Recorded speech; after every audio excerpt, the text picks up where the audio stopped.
नमस्ते दोस्तों, स्वागत है आपका अमृता's हैप्पी टमी में। आज की जो रेसिपी है वो है वेज दालचे की रेसिपी। एकदम फ्लेवरफुल, बहुत ही कम मसालों में बनने वाली बहुत ही अमेजिंगली टेस्टी रेसिपी है। और ये रेसिपी जो है हमने रिक्रिएट की है जो यशराज मुखर्जी जी की मदर हैं उनकी रेसिपी से इन्फ्लुएंस होकर।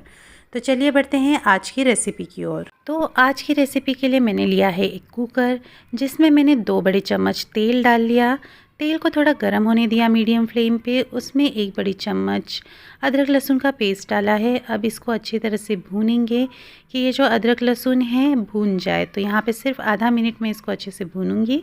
और अब इसमें हम डाल लेंगे एक दालचीनी का टुकड़ा, जिसे भी हम आधा मिनट मीडियम फ्लेम पे भून लेंगे।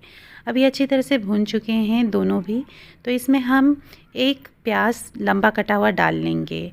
प्याज को भी हम मीडियम फ्लेम पे 1 मिनट ही भूनने वाले हैं। तो इस वजह से क्या होगा, इसमें का जो पानी होता है वो अच्छी तरह से सूख जाएगा और प्याज जो है वो ट्रांसलूसेंट हो जाएगा। तो यहाँ पे हम प्याज को ब्राउन नहीं कर रहे हैं, बस ट्रांसलूसेंट करने वाले हैं। तो यहाँ पे प्याज मेरा थोड़ा थोड़ा पकने लगा है और ये अच्छी तरह से पक चुका है। तो अब इसमें हम डाल लेंगे सूखे मसाले। सूखे मसाले में यहाँ पे मैंने 2 छोटे चम्मच कश्मीरी लाल मिर्च पाउडर, आधे छोटे चम्मच गरम मसाला डाला है। मसालों को बस मिक्स करना है और तुरंत हमें इसमें टमाटर डाल लेना है, नहीं तो मसाले जलने के चांसेस होते हैं। तो यहाँ पे एक बड़ा टमाटर मैंने लंबा कटा कटा डाल लिया है।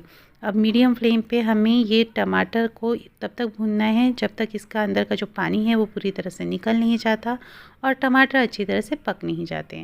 तो यहाँ पे देख पा रहे हैं आप, मेरे जो टमाटर हैं वो अच्छी तरह से पक चुके हैं। इनका छिलका अलग होने लगा है, तेल भी छूट चुका है। तो अब इसमें हम डाल लेंगे सोया चंक्स। ये सोया चंक्स मैंने गर्म पानी में भिगो कर रखे थे, तो ये एकदम सॉफ्ट हो गए हैं। इनका पानी पूरी तरह से निचोड़ लिया मैंने और अब इसको डाल लिया है। यहाँ पे एक मीडियम साइज़ की लौकी, जिसे छीलकर इसके बड़े बड़े टुकड़े कर लिए और आधा कप तूर की दाल धोकर डाल ली है। अब इन सब को हम 1 से 1.5 मिनट मीडियम फ्लेम पे अच्छी तरह से भूनेंगे और फिर इसको हम कुकर का ढक्कन लगाकर पकाने वाले हैं। तो यहाँ पे जो सोया चंक्स है वो आपको पहले ही भिगो कर रखने हैं और सोया चंक्स मैंने आधा कप लिए हैं।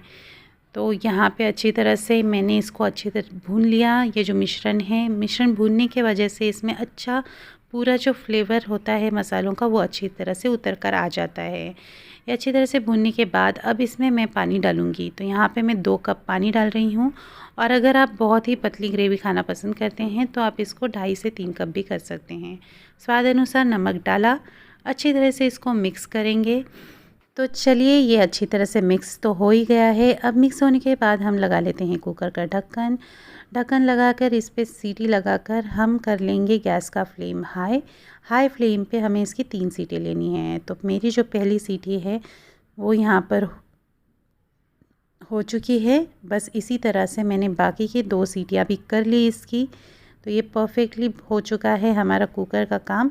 अब इसको हम रख देंगे ठंडा होने के लिए, जब तक इसका पूरा प्रेशर नहीं निकल जाता। तो यहाँ पे इसका पूरा प्रेशर निकल गया। फिर इसका ढक्कन आप खोल लीजिए। ढक्कन खोलने के बाद इसको अच्छी तरह से मिक्स कर लीजिए। यहाँ पे आपको लग रहा होगा कि बिल्कुल भी ग्रेवी नहीं बनी है, पर नीचे पानी होता है। आप जब मिक्स करेंगे तो अच्छी तरह से मिलकर आ जाता है। तो यहाँ पे देखिए अच्छी तरह से मिक्स करिए। मिक्स करने के बाद इसमें 2 बड़ी चम्मच कसूरी मेथी डाल लीजिए,